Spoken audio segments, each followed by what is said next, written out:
Hey you guys, it's Peter, and welcome to Peterisms. Okay, so yesterday I read a little bit of my mom's book that I found when she passed away, and a poem that she had written. But I want to read a post that I wrote on my blog from February 26th of 2012, and it even goes into a little bit more depth of her book called Dear Mick, or Waiting on a Friend. And here is actually, you can see, like, I found the rough draft of it, and there was a picture of it. So I'm literally just going to read this post to you guys. A lot of people seem to really enjoy hearing some of her reading yesterday, so I'm not going to go on every day and read more and more and more. If I find pieces that pertain to what I'm talking about, I do know there's like a couple of her journal entries, especially from when I was very, very young and being like on the beach, and she's talking to me and stuff like that in these journals. Most of her journals she wrote directly to me, thinking that I would read them as I was an adult, which is interesting in its, self. So I'm not going to do this every day, but I just wanted to do these two because they're posts that I really enjoyed writing. For my previous post, I'm working on editing my mother's book. Today I thought I would throw up some captions of her journals. December 2007. Dear Mick, I started writing this book because I was mad I'm a woman, the same age as you, and yet you, as a man in our society, have it different than I do. For centuries, women have dealt with this double standard. Well, my dear Mick, it is a new day. I woke up this morning having a real sense of two things. First, the finality and shortness of life. Second, a need to document my feelings before they go away or change to something different. As much as we like to think this won't happen, it does, just as quick as leaves change color and snow turns the grass white. These younger women want it all, but they won't have it a lot of times because men know this truth and won't allow it. They are afraid to be intellectual, spiritual, or caring because that could be misconstrued as not being fun. What's a woman if she isn't fun? If she seems weak, he can be the knight in shining armor. If she is equally able to take care of herself and her life, she is too much of a challenge and it will puncture his ego a little, maybe even calling her a bitch. If he wants a co-partner, he will have to bow to her demands, sulking, manipulation, to not only get her way, but to control him and keep him in line. And that will never work. How come famous guys my age would date a woman much younger, but if we, the older chicks, dated men that age, it wouldn't work? Why? Why don't men your age date women our age? Why, Mick? Why? Do tell. I'll tell you why. Because we do change. Women like us are no more like younger women. They know it and feed on this truth. But they hide behind diets, face creams, and plastic surgery because they know one day they will be like us, the castrated women. We've changed. We've become something we don't know anymore because we didn't document the change and find out where it occurred. But I did.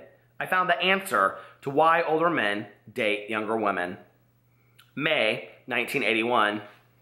I finally came around again to the idea that everyone had their turn to put down onto the printed page how they felt. Holden Caulfield, Jesus Christ, Anais Nin, Herman Hesse, Bob Dylan, and now, damn it, it's my turn, my introspective. I'm 37, and when I first got this idea, I was 27. If I've learned nothing else, I've learned I should have put it down and sent it away years ago. If you want to know where I'm from, it's Indianapolis. And if you think I have repressed need to be Kurt Vonnegut or Dan Wakefield, you're probably wrong, except that God Bless You, Mr. Rosewater is probably one of the best, most to the soul books I have ever read. In some book, Kurt Vonnegut writes, and I'll always remember this, if nothing else, be kind. Is this right, Kurt? Anyway, I'm in good writer's company being from Indianapolis. Let's not forget Booth Tarkington. I guess I've always written down my thoughts. I remember when I was 8 and wrote a silly little 4-line poem and kept it for a long time. It makes me somewhat sad to remember that poem. I wonder whatever happened to those 4 lines. Summer, 1964. In 1961, at the age of 18, my mother began writing a fictional book which paralleled her own life. She gave birth to a character, Ginny, who lived her exact life, which she commented on in prose. Here we go. Anyone, she felt, could do whatever they wanted. No one else was really concerned. She knew, beyond what everyone else had told her, that she could live alone and not need companionship, and despite all others' beliefs, she would have no fear. If she met a certain type of person and was with them for a very long time, she would act as they thought desirable. This was not being herself, and she knew it. It was really funny people thought of her as a nonstop talker because in reality, she was actually a quiet person. However, around people she hardly knew, she would talk on and on about irrelevancies. She felt she had no other way to cope. If she did not talk to prove herself, they would surely think her a dunce. And now today, she sat in a friend's house in the woods about 4 miles from campus in Bloomington, drinking a beer at 11 o'clock in the morning. She did not usually drink so early, if even that much at night, but today was different, and she knew before the day was over she would be drunk. She hated that word too because she felt herself quite a lady. She did not want to cry. She hardly ever did, but I guess she knew it was better for her health to let it all come out than to keep it inside. This was what she always did. There was no one person which she felt so sure of anymore that she would let them know exactly how she really felt, and so she kept to herself except on occasion of alcoholism. Then she would say too much, and it always came out incoherent, and the person being with her was confused by her personality.